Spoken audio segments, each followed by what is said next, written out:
2, 1.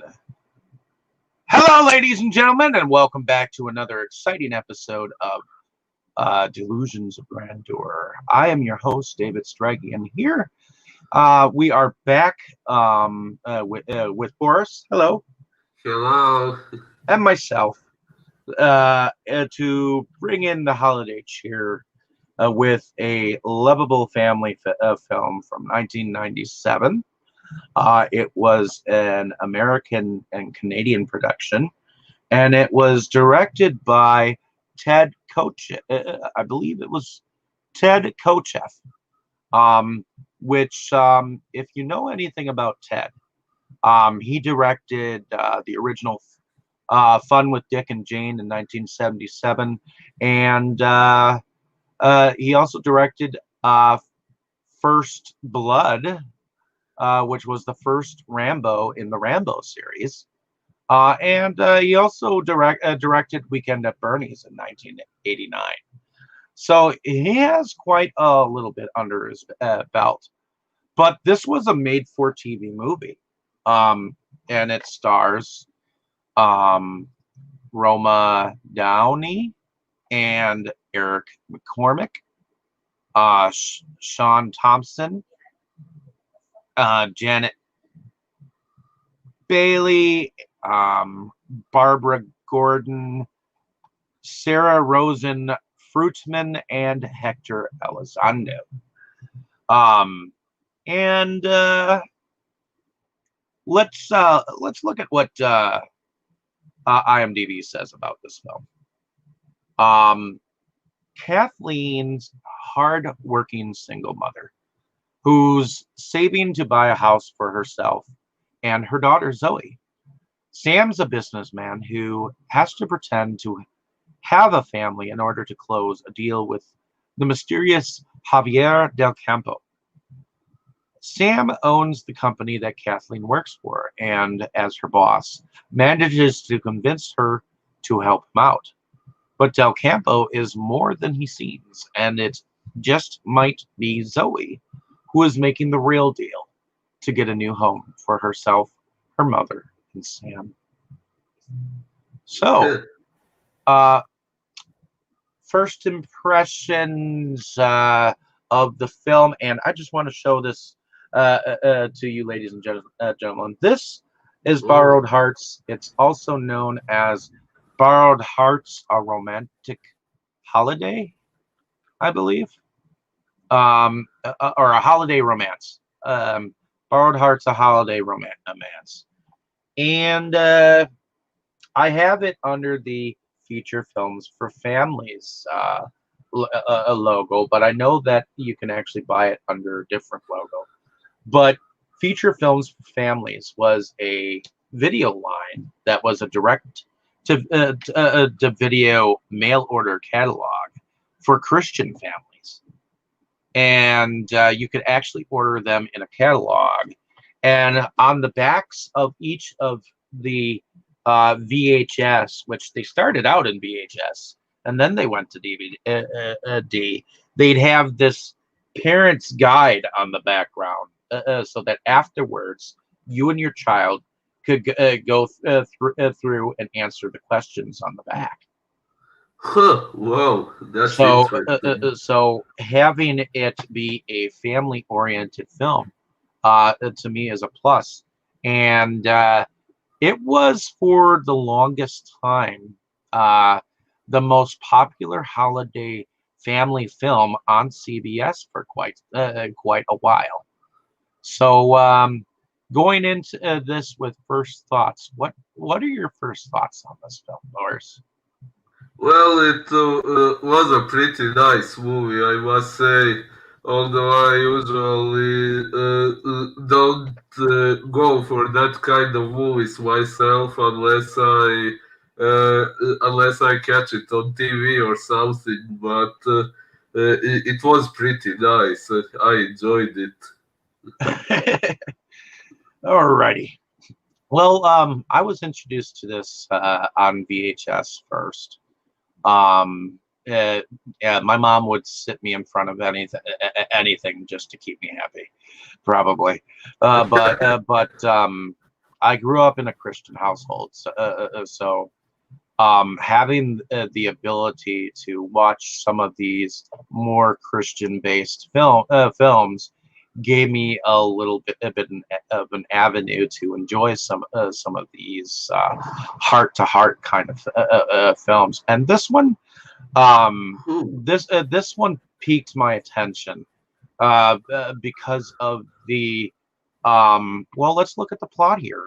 I mean, we have a businessman who is entered a business deal with another businessman, and his intent is to sell off the company for what he can get for it. And on the other hand, we have this broken family, a mother who is reeling from a husband and a father to her little child Zoe, who affectionately still hopes that her father will return. But yeah, that it doesn't seem to be. And spoiler alert, ladies and gentlemen, because we are probably going to spoil the crap out of this movie. And I say that lightly because this is a normally I swear, but because this is a Christian film, I kind of want to keep it kind of more family oriented. Well, actually, it's interesting. You keep saying it's a Christian movie, yet I didn't notice many religious references aside from one character supposedly being an angel, but then we didn't Well, get to find out. not only is one character supposed to be an angel, but for quite some time, Roma Downey was an angel in a television series that was well beloved by Christian enthusiasts. So Oh, she was also an angel. So there's an angel within an angel in this movie, Mm. in a sense. So that is where I know her from. The other guy, Eric McCormick, he was in Will and Grace, the comedy TV series, Oh, for quite some time, and that's what he kind of became known for. But he's also a singer, supposedly. I haven't heard any of his music or whatnot. I But think I haven't either. but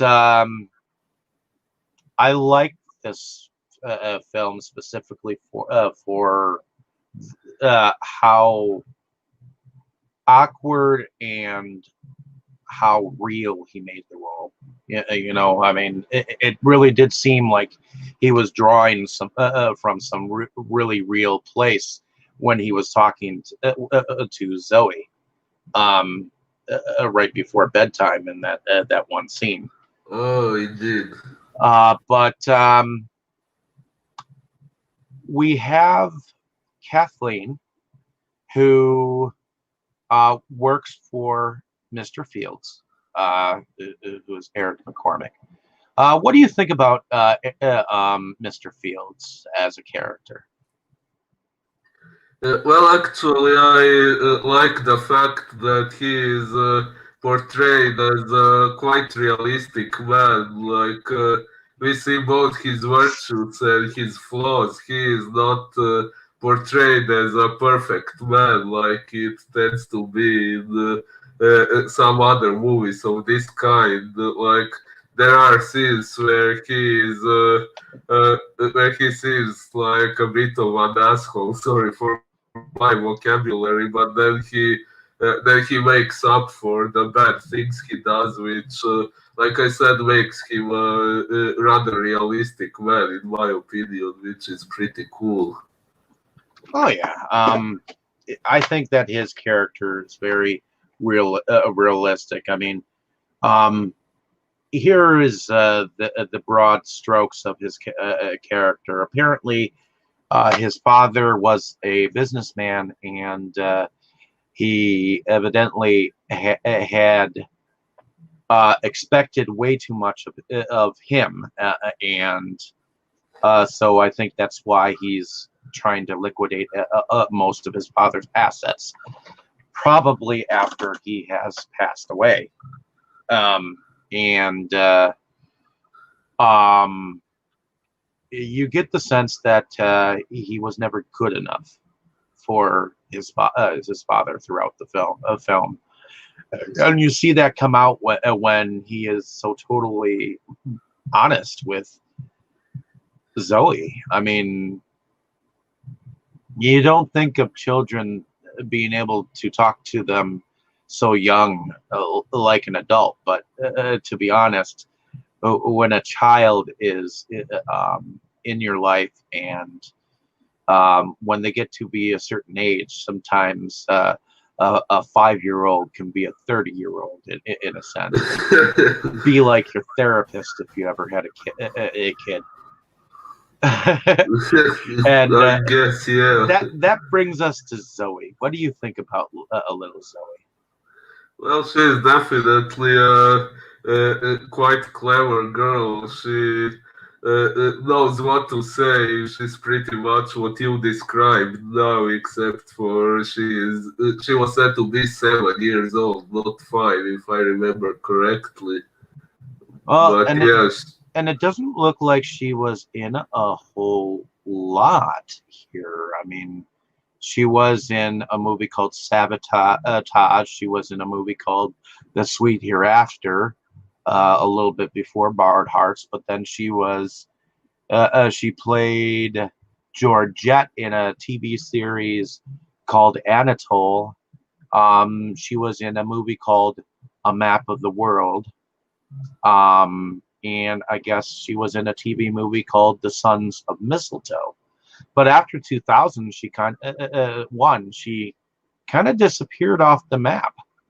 In a oh, way, she reminded me of Curly Sue, the girl who did the Coca-Cola commercials back in like the 90s. But that really wasn't her. If we ever check out a movie called Bicentennial Man, you'll know what I mean. Or if we ever check out Curly Sue, because Curly Sue. I'm sorry, can you repeat that title? I had a sound glitch. Oh, either Bicentennial Man or Oh yeah, yeah, or Curly that Sue. one. Yeah, it But doesn't sound familiar though. Bicentennial Man was a really good movie. We should check that out eventually. We'll have to check that out next year after the holidays. Oh, cool. But I like Zoe, even though I think she's a little impetuous. She's a growing girl, and she's very curious about everything. So it's not that she's trying to be a damaging child in Mr. Field's life. She is just obviously curious about like everything, and yeah. So what did you think about Mr. Del Campo? Well, I kind of wish we got to know more about his character. Like there are all these implications that he is an angel and things like that, but in the end, not much was explained about him from what I understood. So since they introduced the whole angel thing, I kind of wish they had elaborated more on that. But oh well. Well, it was Barbara Gordon who was the friend who played Bridget, which apparently she was either a roommate or a neighbor who lived either upstairs or downstairs from Kathleen. And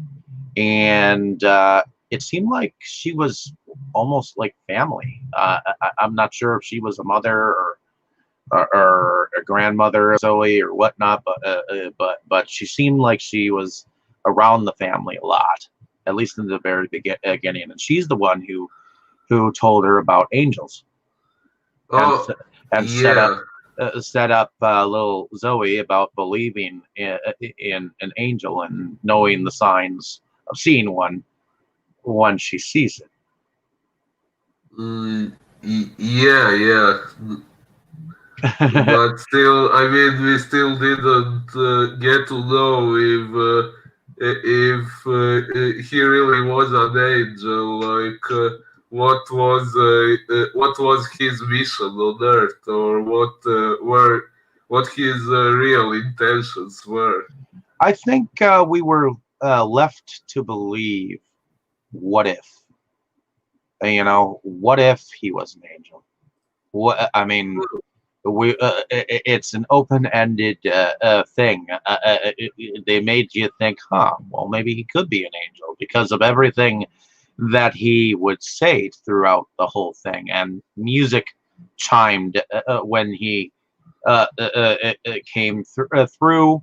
You saw the chimes kind of jingle Oh, on the yeah. chandelier, and there were just little things here and there that I think the film was trying to edge you towards, to believing in the possibility of a heavenly being here on Earth. Yeah. But apparently, it's because of Dave, his publicist, or I'm not even sure what I can call him. He's a kind of a go between in a business like sense. Um, Dave was like your comic relief character, um, because he had some back and forth between Zoe a little bit too, even though he seemed like he was kind of a schmuck.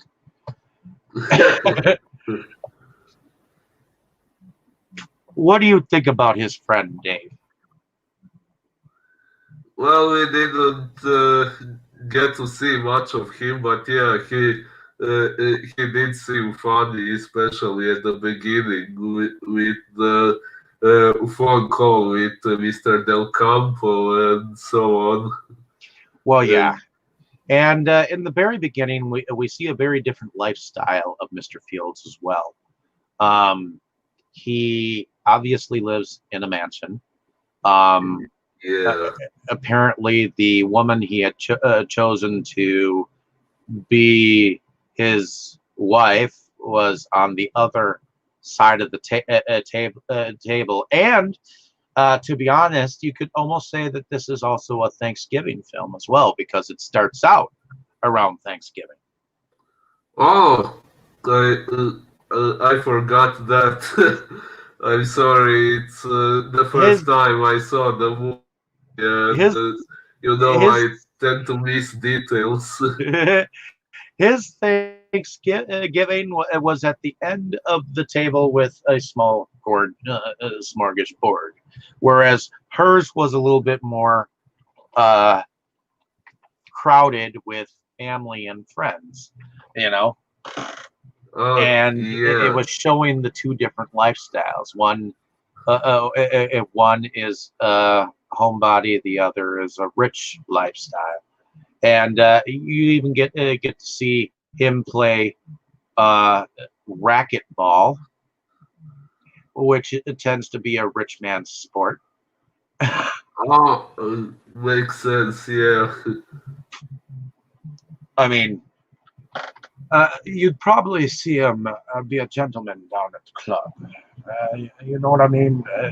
With a cigar amongst his Harvard friends, and a little bit of tea here and there.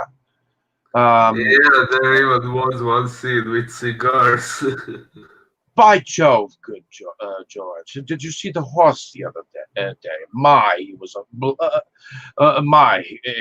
he was a randy old fellow, wasn't he? Jolly good time, by the way. Shall we adjourn to the gentleman's room? Kind of a thing, you know. He was trying to be a rich guy, you know, and live the savant style of wearing the most expensive suits and an expensive lifestyle. He had like what? How many servants did he have? He had a cook. I He had a wasn't maid. He had a counting. butler. Mm, yeah, I wasn't counting, but yeah, there were many servants. You're right. So, but ultimately, he ended up having to rent a family to prove to Del Campo that he was a family man, and he was convinced by his buddy Dave that he was kind of old school and would rather like to see how he lived his life before he signed in on the deal. So that's how Del Campo came into the whole play. Um, what did you think about the whole arrangement that they had? Do you think $10,000 was a hefty sum for them to stay for a couple of days? Well, yes, it does seem pretty good to me. Well, yeah. I know she was worried about um, how it would affect Zoe because she is still a girl, and she's very impressionable, and every decision that she made, she asked Zoe first, so and made Yeah, sure that she was in on her plans because Zoe is her life. So, yeah, and what do you actually, think? Zoe, yes. What do you think about the relationship between Zoe and her mother? Well, it seems pretty nice. I think that's how a relationship between a parent and a child should be. Oh yeah. And what did you think about Mr. Field's relationship with Zoe as it went on? Well, at one point, I really disliked his behavior. Like, when no matter what she touched in his office, he went all grumpy on her. At that point, I must say I was kind of rooting for her father, but then he made up for it later on, so everything was good. And there was that bedtime scene where he seemed a lot nicer to her. Oh yeah. There was definitely a point where he was probably getting used to the situation. He'd never been in a father kind of position, and his father wasn't a very good example of how to be a father. So um, Oh, ultimately, definitely. ultimately, he had to learn how to treat Zoe in a good way. And I think he began to open up to um, things with the mother and things with Zoe that he never expected. I mean, he'd never felt any kind of a kind of love and given it freely in return. So ultimately, I think this was a learning experience more for him as a character. What do you think? Yeah. Well, actually, I do think so. Yeah, I mean, pretty soon after what happened, he realized what he had done wrong, and he went to apologize and everything. So, Oh yeah, and I think ultimately this was kind of a learning experience for all of them, to be honest, because she because she worked for him, she understood the hardships that the workers would have to go through if they were let go from this company. So I think she gave him a window into seeing what kind of consequences that he and repercussions that he would be putting on these families if he let them go, which is why she threw that Christmas party for him. What did you think about that moment? Well, actually, that was pretty funny, especially because it was since she was kind of in the position of his wife at the time.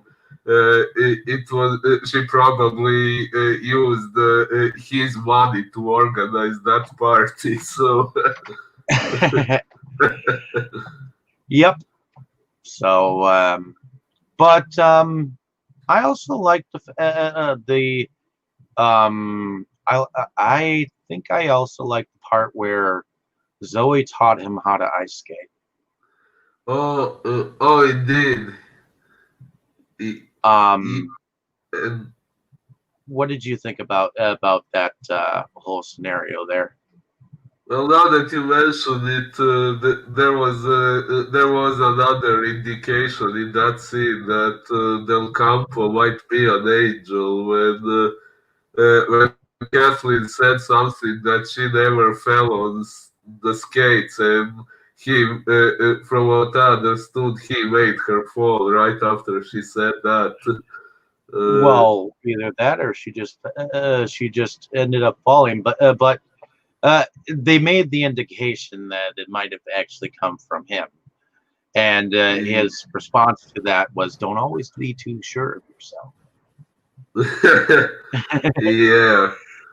So, in a sense, every time something happened, um, Mr. Del Campo always had something good to say afterwards, or something that actually meant something, like could have been interpreted as something good, you know? Indeed.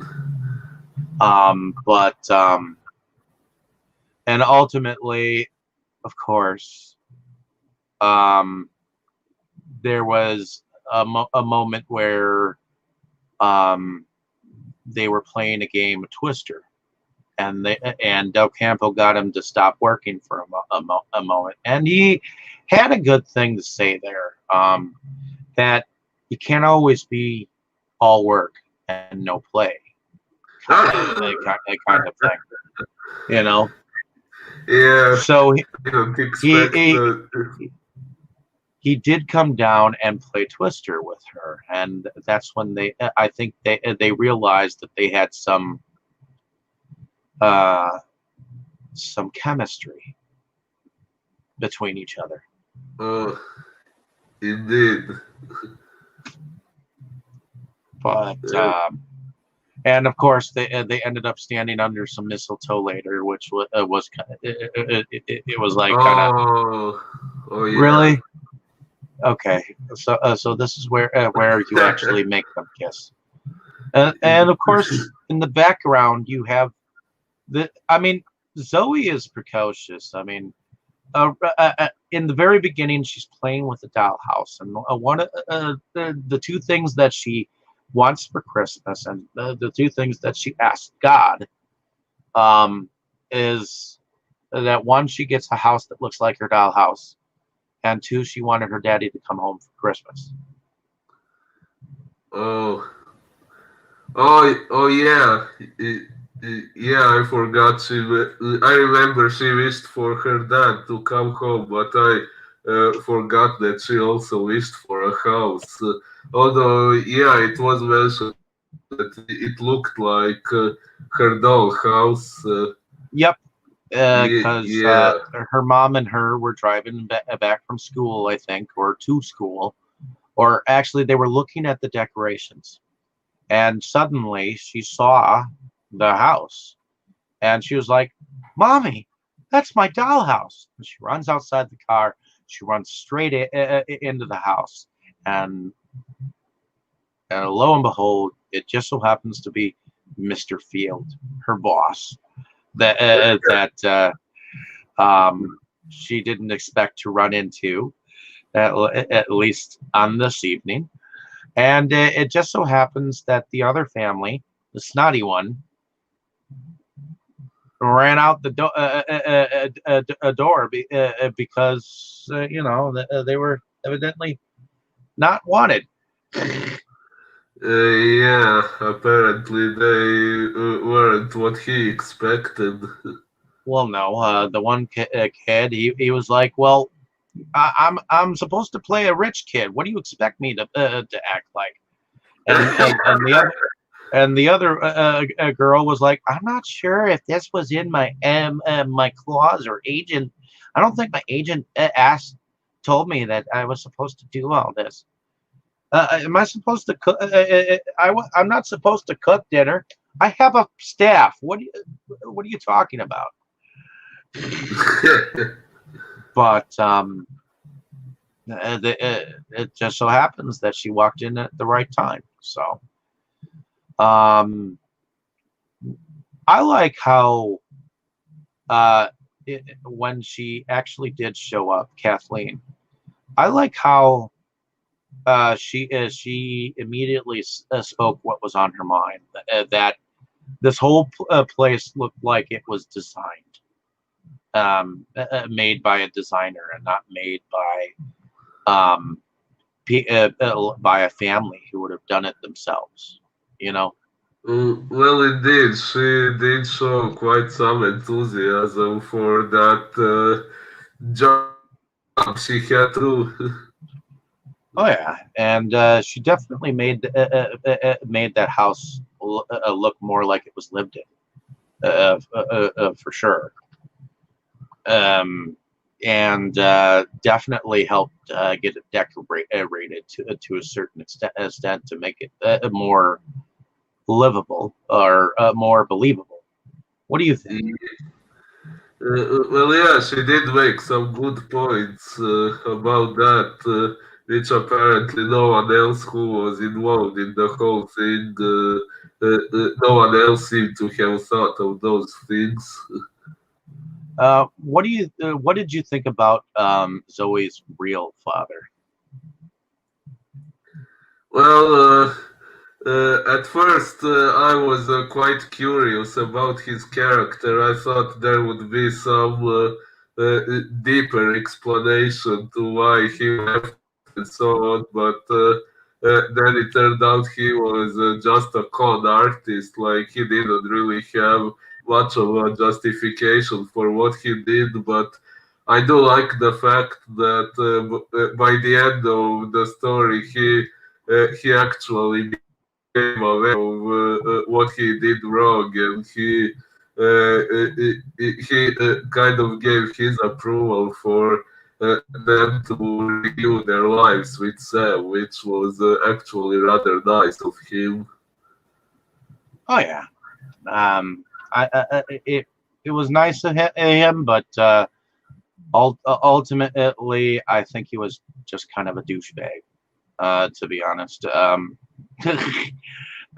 he was a deadbeat dad. I mean, he was basically trying to con anyone and anything he could, and when it came down to it, and when he left the first time, he didn't give a.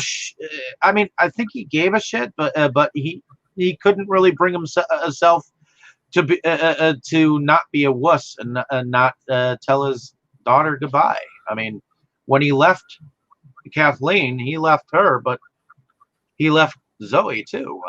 And Indeed, from what I understood, it seemed like he was prioritizing making money over his family. well, the thing is, he was apparently a very good golfer at one point in time. Had been on the tour, which is the PGA Tour, which is what they're referring to, which is like the thing to be part of if you're a golfer.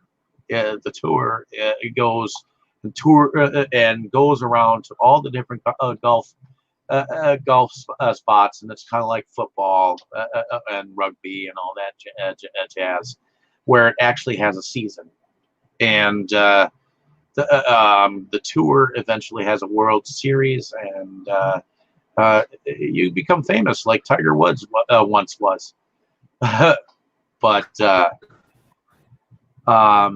in any case, he got kicked off the tour somehow. I don't know why, but he was trying to con regular golfers out of money when we first see him, and it's when his buddy came by and was like, "Hey, we miss you on the tour," and they were like, "You were on the tour?" And that's when they kicked him out. So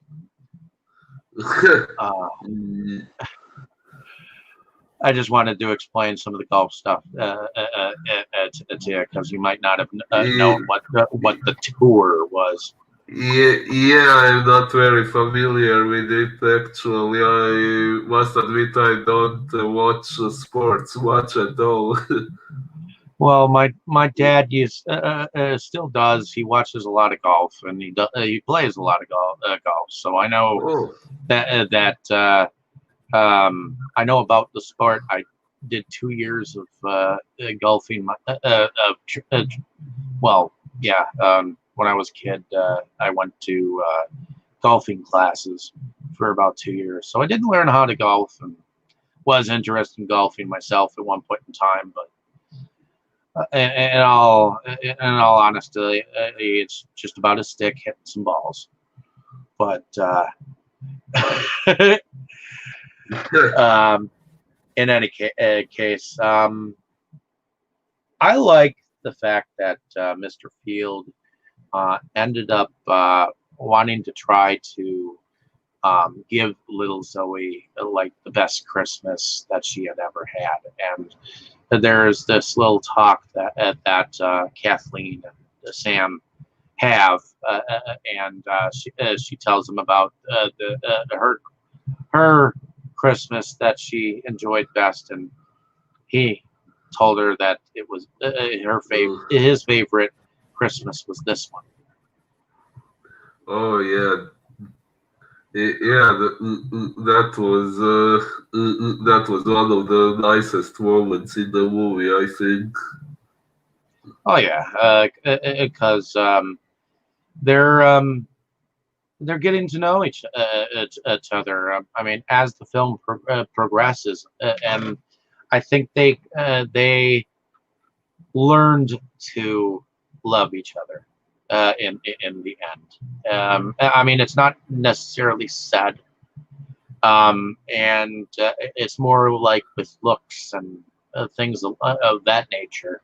In fact, the only profession of love that you see from Sam is when he calls it to Zoe when at the very end, when she runs out after her father is left, because Mr. Fields he does the right thing and calls her dad to come and see her on Christmas Day, and which was ultimately a sign of him having changed, you know. Well, yes, there was a previous moment when he actually offered money to the other guy not to show up before Christmas, which isn't really the most moral thing to do. But yeah, that kind of makes sense for someone who lives like him to think that he can resolve everything with money, but then he learned he could do better.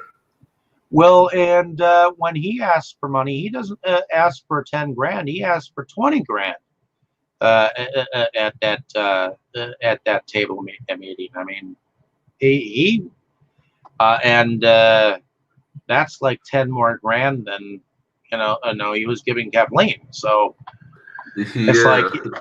ultimately, Kathleen, having Kathleen and Zoe around, became expensive.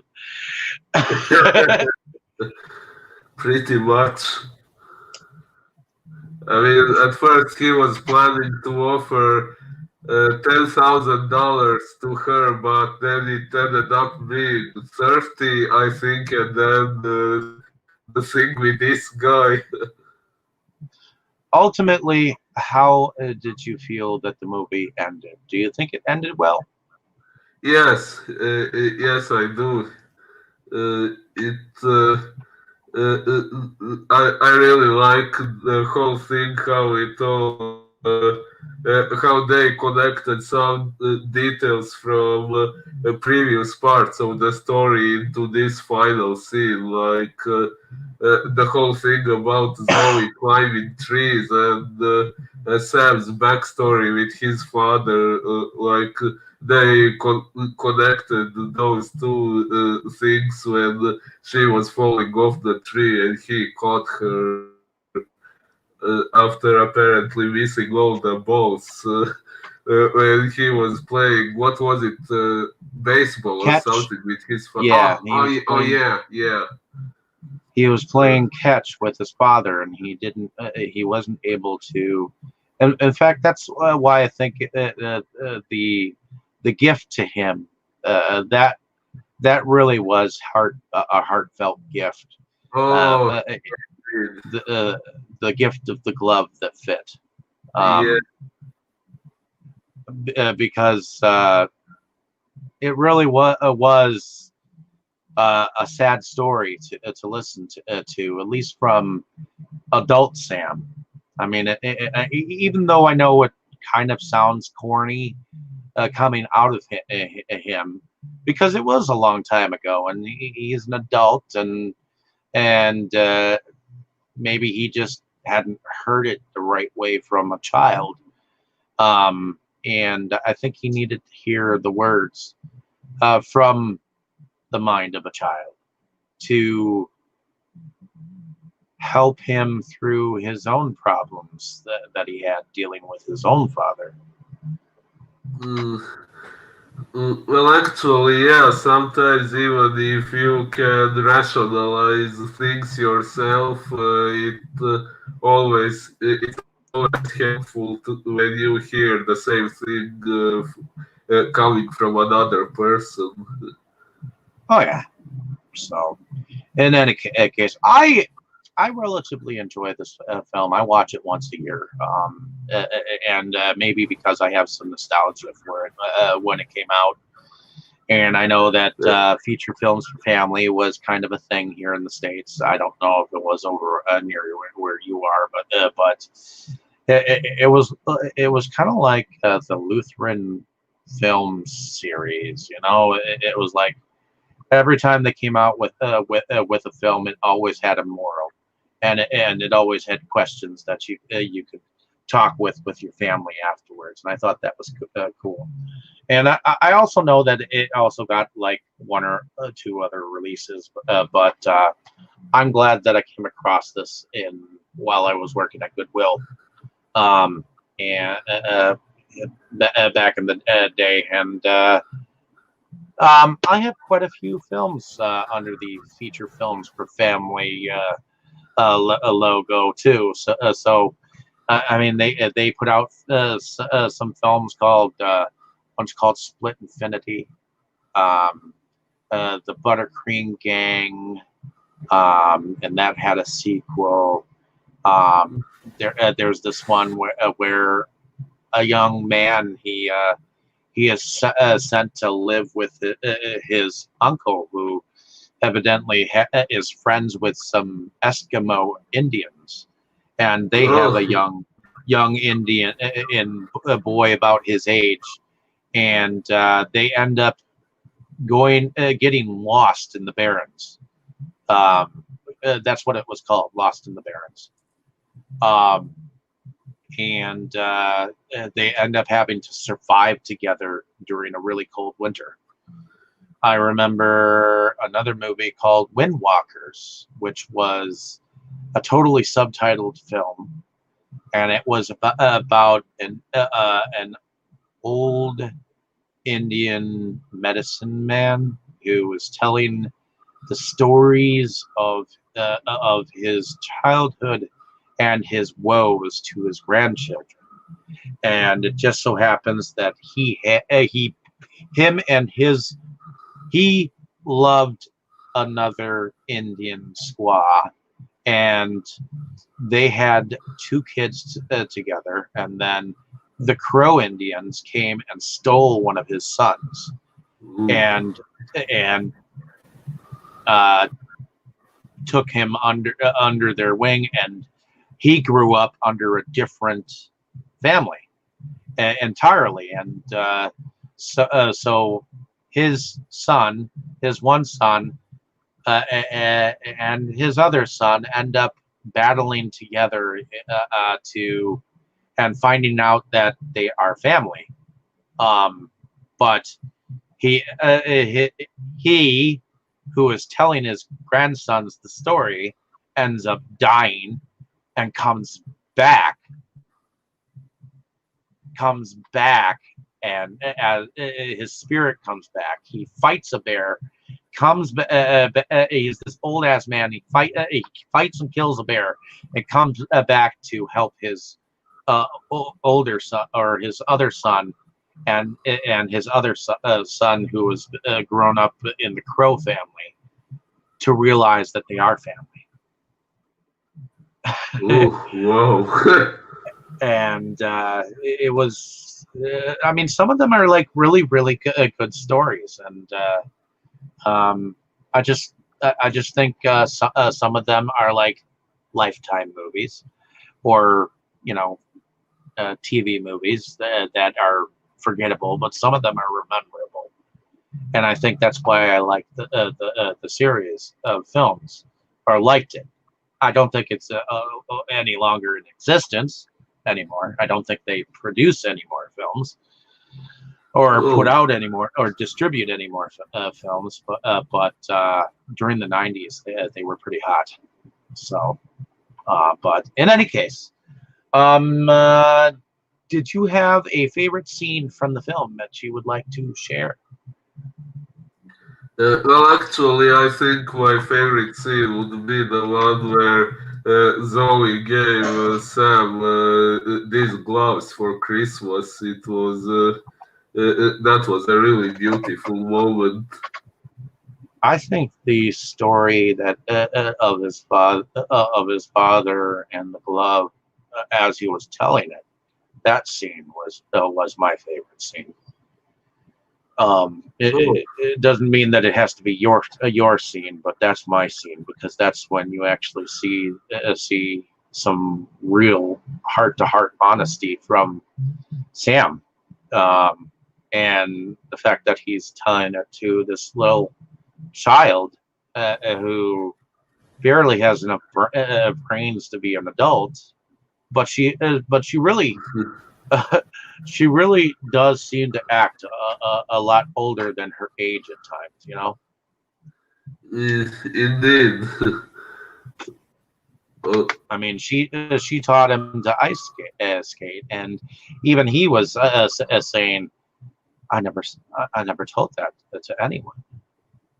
Uh, uh, uh, I mean, he was basically like curious as to why he even said it to anyone, and he said it to her. So obviously, he has some feelings towards her, and I think that's why he stood there for a moment at the door he uh, after he talked to her, because he was like, "Huh. So this is what being a father is all about." yeah, But you make a good in any point. case, let's talk about the music. Well, the music was in fact by. Let's see. Well, there were a few things in here. There was "Hark the Herald Angels Sing," "Deck the Halls," "Angels We Have Heard on High," "O Come All Ye Faithful," and "For He's a Jolly Good Fellow." Yeah, uh, pretty common Christmas songs. Yeah. Let's see. But the music itself, the reason why I wanted to mention the music was done by John Welsman. Apparently, there was an award that was given to the um, musician. Here, let's see. I was reading this before. Evidently, Hector Elizondo, the guy who played Del Campo, he was the winner of an ALMA award for this film, for being an outstanding actor in a made-for-television movie or miniseries. Um, but um, Ted Kotcheff actually won a Gemini, was a Gemini nominee. He won a Gemini Award for Best Direction in a dramatic program or miniseries.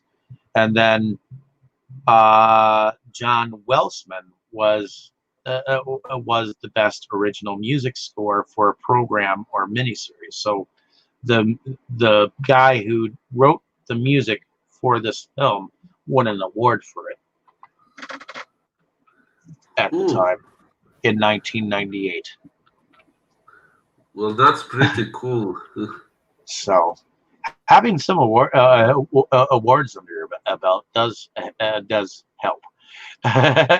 But in any case, is there anything else that you wanted to share about this film before we uh, finish up here? Was there anything more I was going to say? Well, not that I can remember. I think we've happened to mention everything that I was planning to say. Awesome. Like I said, this film it I have to admit, during a moment in here, I actually teared up a little bit. It's one that, especially at that glove moment, you Me didn't too. see me while we were watching it, but when he was pouring out his heart to the little girl, I was tearing up. And I have no problem admitting that. I know that guys are told never cry. Men are not supposed to show emotion, but Well, actually, that's a very unhealthy way of thinking because it's a natural necessity for everyone to express their emotions, and suppressing them can only have a negative psychological effect. So, yeah, never be ashamed of your emotions. and that goes for you folks out there too. I mean, never be afraid to show the emotions that one of these films may afflict upon you. I mean, it is okay to shed a tear for a character or a scenario of a film. If it does make you shed tears, then I guess the film has done its duty. It's done its job, and Definitely. you're supposed to either laugh, cry, hate the film, whatever. But I find this film enjoyable. The only thing is this I don't get.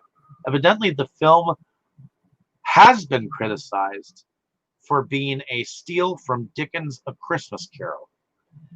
The same reviewer complained that the stars lack sizzle and wrote that McCormick was too warm and lovable to convince as a child-hating confirmed bachelor.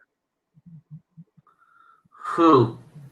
Well, Uh, that came from Faye Zuckerman from the New York Times. Um, actually, I must say I don't agree. I don't think they made him too lovable because there were quite several scenes and he wasn't quite nice. Like I said, I think those scenes are what to make him a rather realistic person, in my opinion. I don't think many of these critics actually ever watched the film. I think they just watched the trailers and it's like, okay, I'll write something up for this because I've seen a little bit of it, and that's about all I need. So, and then the critic from Variety was more positive on the film, calling it a highly watchable and highly schmaltzy holiday offering from CBS. The combination of Downey, Angels, and a slick production should have a nice ratings gift under the iWeb's Christmas tree.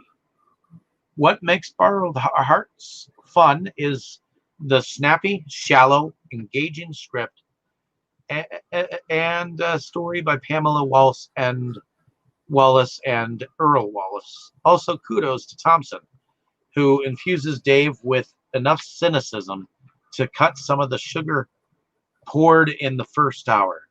Unfortunately, by the second hour, the Wallaces start to really tug at those heartstrings. But by that time, you're hooked. The reviewer also praised the film's cast and crew. Hunky McCormick Sam with an extremely light and humorous touch. When he's called on to emote, he successfully gives Sam's death. The lovely Downey and Elizondo don't have all that much to do, and young thespian Fruitman is fine. Production design by Ralph Harvey and costumes by Linda Muir hit the mark in evoking a New England wealth. Ted Kotcheff's direction is snappy. So on that note, ladies and gentlemen, go out and spread some holiday cheer. And maybe, just maybe, you might have to borrow a heart to enjoy Christmas Eve. But in this sense, just enjoy the movie and throw in some popcorn. And I'm sure if you warm yourself by the fire, you'll find yourself an enjoyable cast. So I leave you with some holiday cheer and happy holidays, everyone. Happy holidays, everyone.